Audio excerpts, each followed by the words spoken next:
animals, it's have different microbiota, and if they grow well, if the immune system is going well, if the digestion is going well, that's what we call a good microbiota. I don't want to go in all these million and million of bacteria that is in the gut and the interaction between them. The result is, if the animal grow well, if the animal is healthy, that means it's in equilibrium.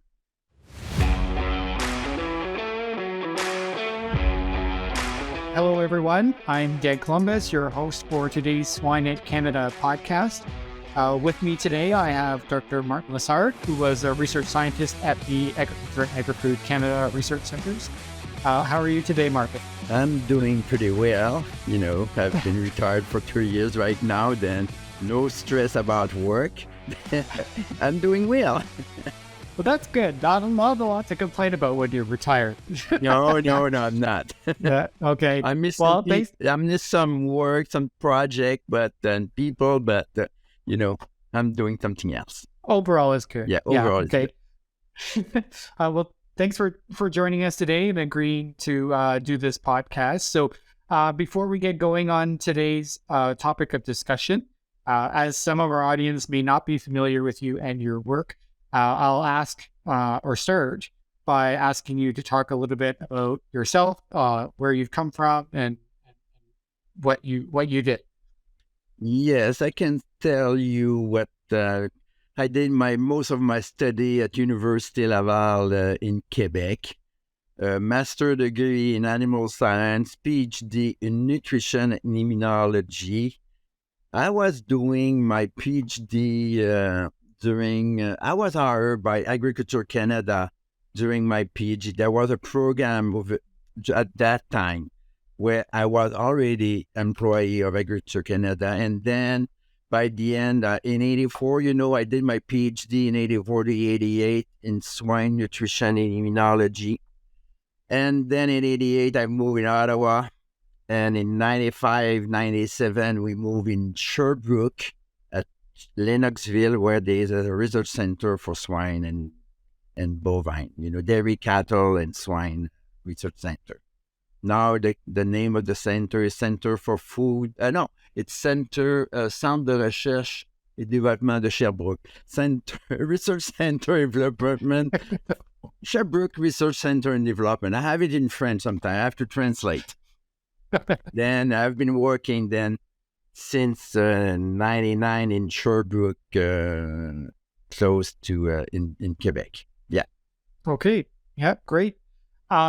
Yeah, I know a lot of your work was nutrition and immunology, which is a topic close to my heart, because it's made up a lot of my research program over the last couple of years too.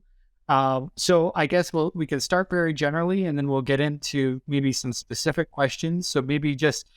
Yes, we can start generally. When I did my PhD, I work on vitamin E and selenium deficiency on the immune system. And I spent 2 years in Madison, Wisconsin, over there, the vet school, to learn, and to work with people with expertise in that field. And when I moved to Sherbrooke, that's where I came back to in pigs. And that's where I start working in gut health. Then starting with probiotic and some other feed additive. And we can always oriented on gut health and immune system development. Then we can talk a little bit more about that. In details, of course. Yep. Then I spent 2 years in France with Jean-Paul Lalaise, who have been working also in gut. And that's where I start, doing some histology and better understand what was the physiological aspects of the gut. And then we move, on studies working to evaluate the health of the gut. And at that time, I always had the 3 lines of defenses. The first line being the microbiota, the bugs in the gut, virus and bacteria and all these things. The second line is the epithelium, which interact with the microbiota and the bacteria that is there in the virus. And of course, behind that structure, we have the immune system. We know that the gut is the most important lymphoid tissue in all, mammifers, in all animals, in most animals, I would say. Then that's where, working in the young piglets, where we know that at birth, the animal is not completely developed for the immune system and is almost sterile also. And then we question, what is the role of the mother in educating and providing what is required to develop the immune system based on these three lines? Then, of course, we have to talk about colostrum. We have to talk about milk. That's where we start doing some work in vitro at that time with cell culture, and also to do some work with the animals to see how we can, either with probiotics or with oligosaccharides or with other nutrients, vitamins, and of course some functional food. And that's where, the choice I have to make. The model I use is, of course, the milk. Knowing that the milk and the colostrum contain, for the first line of defense, for the microbiota, we already knows that in the milk, in the colostrum, you have oligosaccharides that are not digestible, that are there for the bugs. And we know also there is peptides that have antimicrobial properties. That, you can see already in the milk, there is thing in there that is to develop the microbiota and to give some good first a good population of bugs over there. And I can go further than that. There's some studies right now that showed also that the mother, during the lactation, there is cells in the gut that will be some samples in the gut, some bacteria, and these cells will be transferred to the mammary gland, and then the cells will be released in the milk, and then will inoculate the piglets. Then you can see there is in the milk bacteria also that is given to the piglets, and also at the same time molecules that will control the growth of the good bacteria and molecules that will prevent the growth of some bacteria that we don't want to see right now, or at that age already. Of course, now after that you have the epithelium, and the epithelium, it's the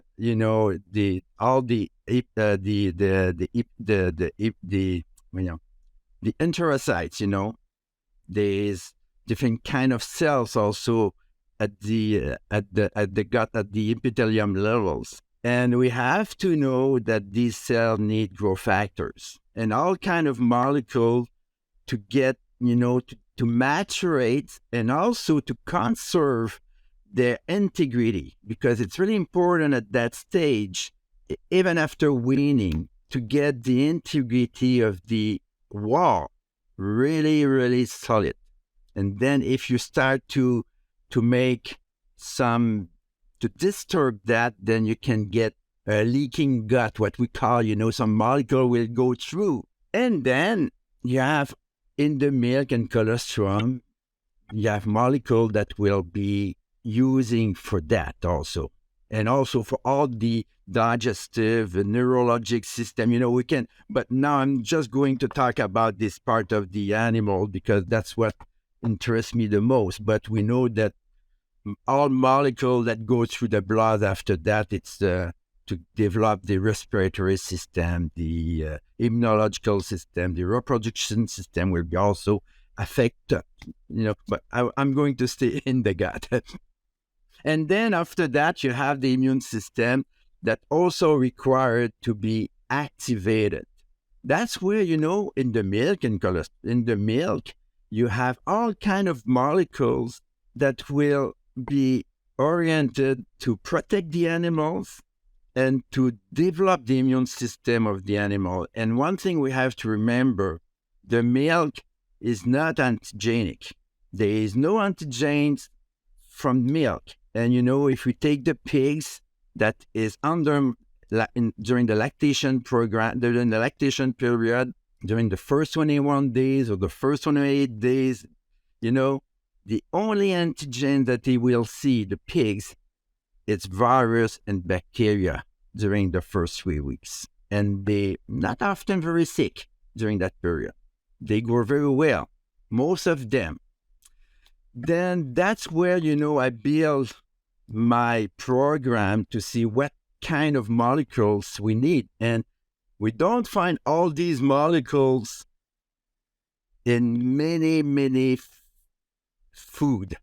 That's the reason why I start working with bovine cholesterol as feed additive, because this product contains most of the molecules that interest me. And we know there's cross-reaction also between species. The best demonstration of that, when you do cell culture, most of the cell culture will use fetal bovine serum. Then, you will culture human cells, pig cells, mice cells. You will use fetal bovine serum to grow the cells. This is a good example of that. Then we start doing some in vitro culture with EPEX cells, intestinal porcine epithelial cells, with the serocolostrum. It's the part of the serocolostrum, the colostrum. Is it too complicated? Maybe. I don't want to go into too much details, but then, that's where, we start working with the epithelium cells, where we expose the cells to the part of the colostrum that the casein has been extracted. This is the fraction that is rich in cytokines, growth factors, and oligosaccharides. But because we were interested in looking at the way the epithelial cell will respond to some injury or some infection, we wanted to see if bovine colostrum, the serocolostrum, was good for that. And yes. Then if we just do injury to the cells and look at the recovering of the cell, bovine colostrum will be better than other product to do that. Even if you infect the cells with salmonella or E. coli, the inflammatory response will not be the same if you compare the cells that were exposed to serocolostrum and the cells that were not exposed to serocolostrum. Already in vitro study show that. Then, if we come back to the pigs right now, that's where, in the last few decades, I would say 3-4 decades, we have done many things, to improve the pig production. First of all, we started to use in 60s, 70s antibiotics as growth promoters.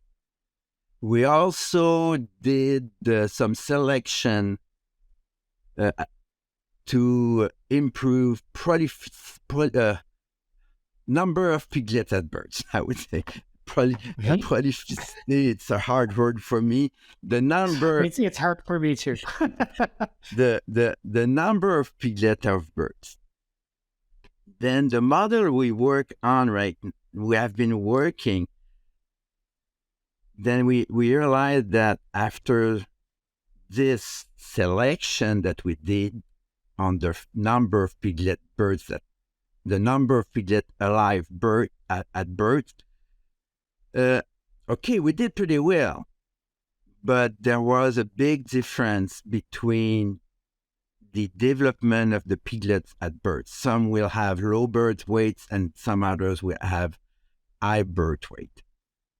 And I've looked to the microbiota of these animals and looked at also to the development of the animal, and there is marked differences. Then the question is, even for the pigs that are in good shape and those that are low birth weight, what kind of strategy do we have to make in place? J'ai oublié le mot. What is creep feeding? Before weaning, the creep feeding period and after weaning, what kind of strategy do we have to do? We can think about probiotics, oligosaccharides, but it's not enough when you can see the complexity of what is a gut health. That's the reason why we start working on bovine colostrum to replace the antibiotics. But the problem, working with these products like bovine colostrum or even the plasma protein, which is good also. Plasma proteins do pretty well too. But if we compare the plasma protein and the colostrum, there's something that we find in the colostrum that we don't find in the serum plasma protein. We have to be aware of that. You will find very good growth factor in the plasma as well, but you don't find all the immune factors that we find in the colostrum and all sugar that we find in the colostrum. Then that's the reason why there was a differences in the result that we get between the animal that received plasma and the animal that did not receive the colostrum as well. Then always that's what we decided to do. Then with colleagues we did the experiment where we said, I want to make another parenthesis. One of my colleagues also working in the transfer of nutrient from the mother to the piglets in colostrum realized that also some vitamins and minerals is not as well transferred than other nutrients. If we talk about the vitamin D, vitamin E, A, and vitamin B are well transferred, but and E and B, these vitamins, some of them are well transferred, but some others, are like vitamin D and vitamin A, are not that well transferred to the piglets. There is some, but not enough to cover the needs of the piglets. There is good reason for that, because if the pig, in the past, many years ago, the pig were raised outside. They had sun exposure. They don't really need to. There's a kind of adaptation, and also they like to eat some grass. Also, they were outside. They get their vitamin A through the grass and through plants. By doing kind of industrial production, we moved the pigs inside, and they did not have access to that. I can go further than that. That's the part of the nutrition. There was some other study, they looked at also the immune system development of pig living inside and pig living outside. It's like, I will make a comparison between people living in city and people living in campaign, which are more exposed to different in farms and more exposed to different antigens and environmental microbial environmental. They don't have the same immune system. The rural people, have a kind of immune system that is different from people living in urban city. The same thing for the pigs that were raised outside compared to the pig raised inside. We can see kind of similar differences. Then it's kind of this is what we have to keep in mind right now to improve the resistance of disease of the animals. How can we play with the environment? How can we play with the feed additive that will be, getting a more robust animals for the health based on the immune system? Then, is it clear? Yeah, I think it's great. Yeah, it's great. I think it shows. I mean, it shows the complexity of this, right? And it's something that I've been working with too. There's so many levels to this. There's so many different ways we can approach this. Yeah. And to change the factors, right? And it's from changing the microbiota to helping the intestinal epithelium and that border the barrier function, and even then how it involves the immune system, right? And it's all interconnected. And it's all interconnected. And before I moved to the environment, I was talking about vitamins, and mineral that is transferred through the animal by the mother. And the reserves are quite limited. Then when we did the experiment, I was not aware of this result from Jacques Mat, on the transfer of vitamin.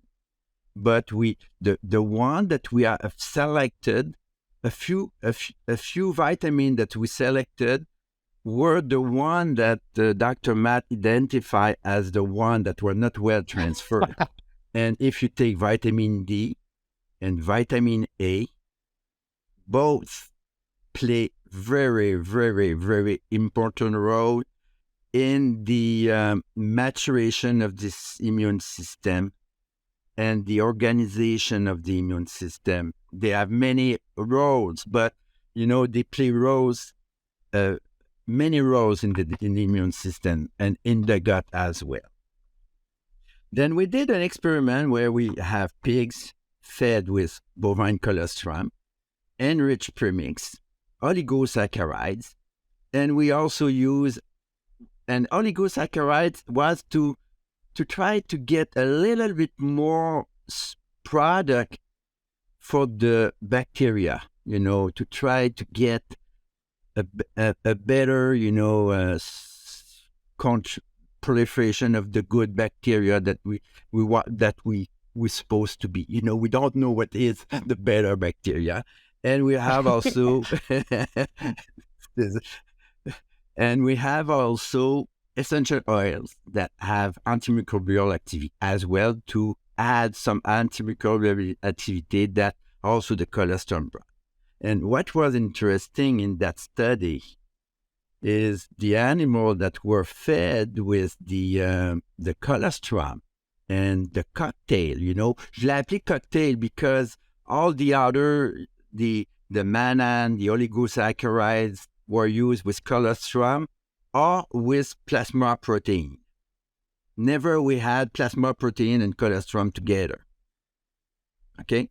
And these animals that received the colostrum and were infected with salmonella recover faster. After infection, you create a kind of disequilibrium in the microbiota. Then we infect the animal, and after 3 days of infection, big switch in the microbiota. There was big change. And we also take sample on day 7 post-infection. And then that's where we see the microbiota of the animal that received the colostrum. There was a shift back to normal. And at the same time, we have seen some immune reaction that was, upregulated at day 3 that start to be downregulated in the animal that were fed with colostrum and not fed with the other diet. And there was also a diet with antibiotics also. And the best one was the one with colostrum. Then it works. Because I wanna ask, and I'm gonna challenge you a little bit. It might be an unfair question because you already said we don't know what are good bacteria. So what do you define normal when you say that they went back to a normal microbiome? Okay, we have a picture of the microbiota before challenge. And then we have a group control, that were fed exactly as the one that were challenged. And we have an image of what's going on in the ileon and in the colon. And then we have a group that were infected, and we take measurement at 3 days. We see the shift. And we follow the animal, all these groups, that were fed with different diet at 8 days. And the one that received colostrum, there was a kind of pattern in the microbiota. And this pattern, they switched toward that pattern that we have seen before infection. That's why I'm talking about recovering faster, because you create a dysbiosis, a disequilibrium, and then it's returns back coming to back, that. to normal, or it's coming back with time. That's what No, I just asked because I know that in that field, there's been a lot of discussion and debate as to what maybe the word is different, but what is a healthy microbiome versus an unhealthy one, right? And so you're comparing it just to your untreated group, but that same microbiome in another pig might not be necessarily considered healthy, right? Because all animals, it's have different microbiota, and if they grow well, if the immune system is going well, if the digestion is going well, that's what we call a good microbiota. I don't want to go in all these million and million of bacteria that is in the gut and the interaction between them. The result is, if the animal grow well, if the animal is healthy, that means it's in equilibrium. That's my point of view right now. But it's important to understand which bacteria, can cause problem. This is another story. But there's so many examples in human, where they can target some bacteria that are associated with bowel inflammation, which is good. But in pigs, it's not the same story. We want animals that are in health, and we have to know what is the picture. And I will go further than that. What can we do with the sow to be sure that we transfer a robust microbiota? Because the way we raise the animal right now, if I told you, if we raise the animal, the sow, during the pregnancy, outside, we have a group of sow raised outside, can go outside, exposed to sun, exposed to grass, exposed to bacteria in the soil. You have this sow that come back in the house, and then for the farrowing period, and have the lactation period inside. And you have another group of sow inside, never go outside. Do you think there will be a difference between piglets? I would say yes. I haven't done experience, but I would say there will be an environmental effect that will be transferred by the mother. And then now we have to say, what can we do with the piglets? Should we try to to expose them also to some outside environmental effect too, which we think will be good for him and will make him more robust and more resilient to disease, and will be using less antibiotic, not only at weaning, but all for his life. That's the idea, I would say. This is my point of view. That's the goal. That's the goal. That's the goal. Yeah, we should do a research like that. But but it's too. I do have some. Well, there's one specific, and this one jumped out at me because I have a particular interest in low birth weight piglets, and you mentioned differences between low birth weight and normal birth weight. So if you want to talk a little bit more about what you found in there with those, and maybe like some specific strategies for that. Yes, the low birth weight, this is the one that will be weighing less than 1.1 kilo, I would say, 1.1, 1.2, it's a threshold. And I would say maybe the development is not completely, mature in utero development. If we come back at the time of the attachment of the embryo, around 16 or 18 days of gestation, we are at the beginning of the gestation right now. Already there is differences at that. If the weight is different at that place, if the size of the embryo is different at 30 days at 28 days of gestation, that difference will be bigger and bigger and bigger with the time of gestation. And the development will be maybe slowly, or will not get all the nutrients or the factor that you need to get well developed. Then at birth, these piglets, they are not as strong as the other one. They get most of the time much more or less colostrum. And, and much more or less milk. And it's adding.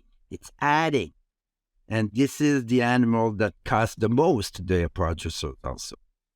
They just keep going to be costly. That's, what we have to now work on, that part, to try to have more, homogenized size of piglets at birth. Even if you have less piglets at birth, it may be better to have less, but to have a size well-developed piglets, at birth already. Then you start at the same point. Is that answer the question? Yep. No, I think it's interesting that these pops up, and you're seeing the differences too, because I think that's one of the things, is that they don't respond the same way, right? And try to tease that apart. Yeah, and we can see, at 14 days of age, if you take low birth weight and normal birth weight, already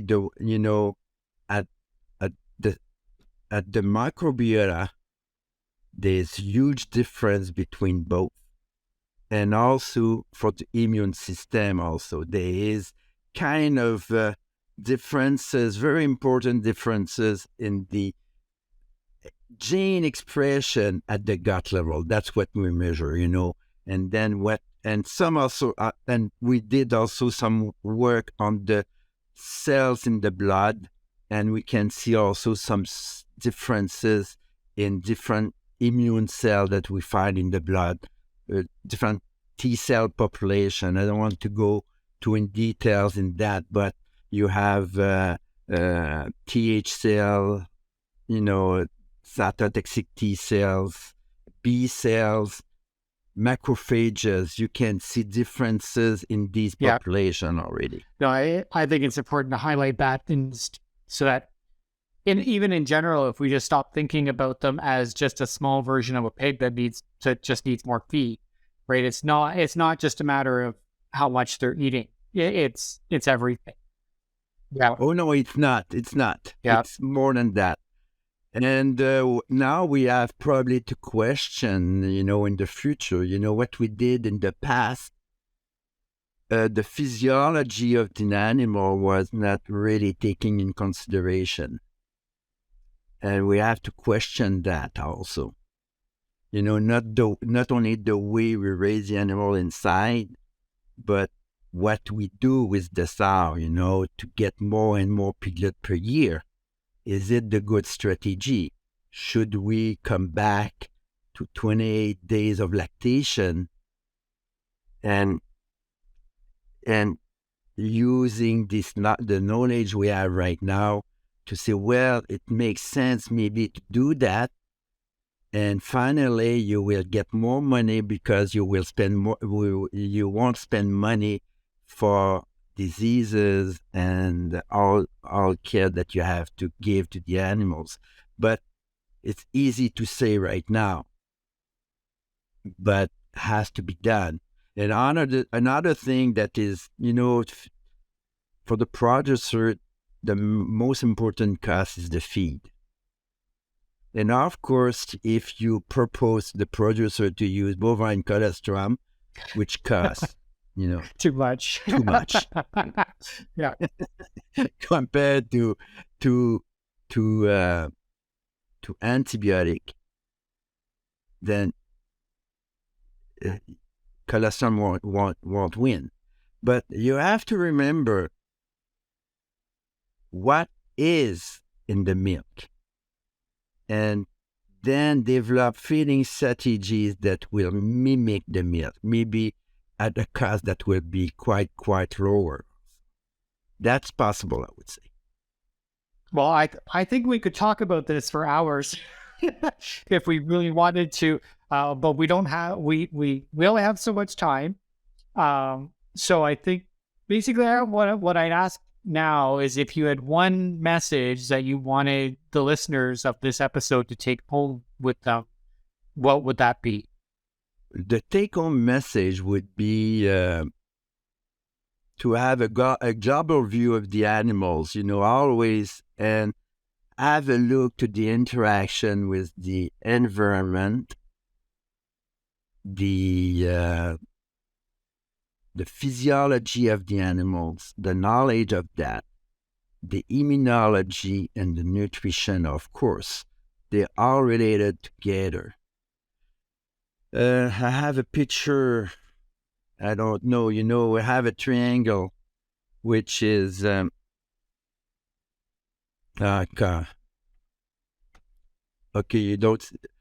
you have the environment, the intestinal microbiota, and all the defense in the gut and in the and systemic defense, and you're sure that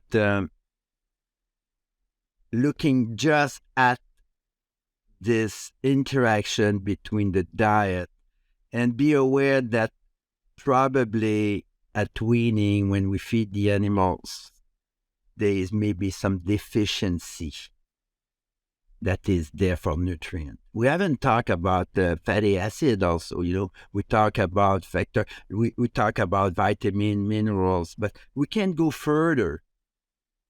The fatty acid and lipids molecules. I would include also lipids molecules, which might play a very important role also in the immune system and in the physiology and health of the animals, because they are not all the same, all the lipids, even the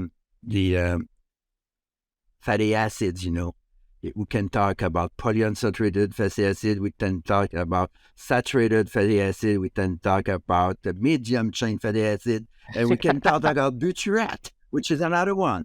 That once we will be understanding what's going on with all these nutrients, and if they are provided in sufficient amount to respond to what's going on. And we know that weaning period is a tough time for the piglet. They don't eat that much. They don't have reserve. What can we do? Exactly. Like I said, yeah, I think we could talk about this forever. We might have to have you on for part 2. We might have to have you on for part 2. You keep talking about all the other stuff, but yeah, let me know. No, I think that's been great. Some good information out there, and I like the message of looking from a global view and focusing on multiple things. So, before we finish, we ask all of our guests 3 questions. These are beyond the research part of it. The first question we ask is, what is your favorite swine-related book or resource? I used to read more article in vet immunology, but a book, that's a tough question right now. In pigs, my most interesting, I don't know right now. It's not coming in my mind, but I would say in swine, the best one. Vet immunology works because that's a resource and the information's up. The second question we ask, maybe this one will be easier. What is a favorite book or resource outside of agriculture? So this could be, anything that you're reading. Oh, I like to read thrillers, and I'm doing also music. That I'm reading music, jazz music. Then I'm playing flute traversière, and I like to do that. That's a kind of reading also, I like to do that. And science reading also, I'm still looking at the nature immunology reading. I'm still looking at that. Then I keep inform myself of what's going on in immunology, and if I can go to see some conferences at University of Sherbrooke, also I'm doing that. Keeping busy. That's good. Okay. And then our last question is, in your opinion, what sets successful swine professionals apart from those that are not? And you can define success however you want when you're answering this question. I would say, working in group, working with people, it's quite important. And for the grad student, it will be to not be discouraged by, it's keep going and believe to yourself that you can accomplish something nice. And I would say working with people also is quite important, and exchange ideas with people. That would be, and try to answer questions that are not too complicated, even if, the complexity is known.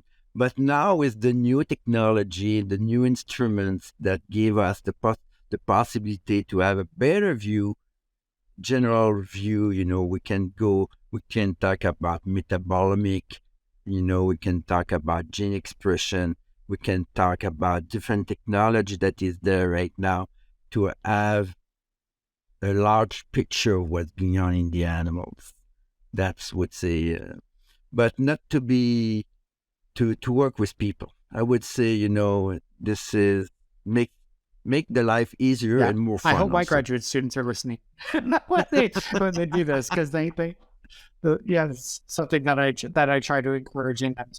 But with the last 3 years, I think it might be very hard for that cohort, that have the grad student during the COVID period. I think it would be it's a challenge for them right now to more interactive with people. Okay, well, I think that's all the time that we have for today. I told you we would go through pretty quickly. So I'll thank you again for agreeing to be on the show. I think some good information, and I hope that our audience enjoys it. So thank you again. Thank you very much for asking me to be part of that podcast. And I don't know, if people have questions, they maybe can write to me. I don't know. Should we say that?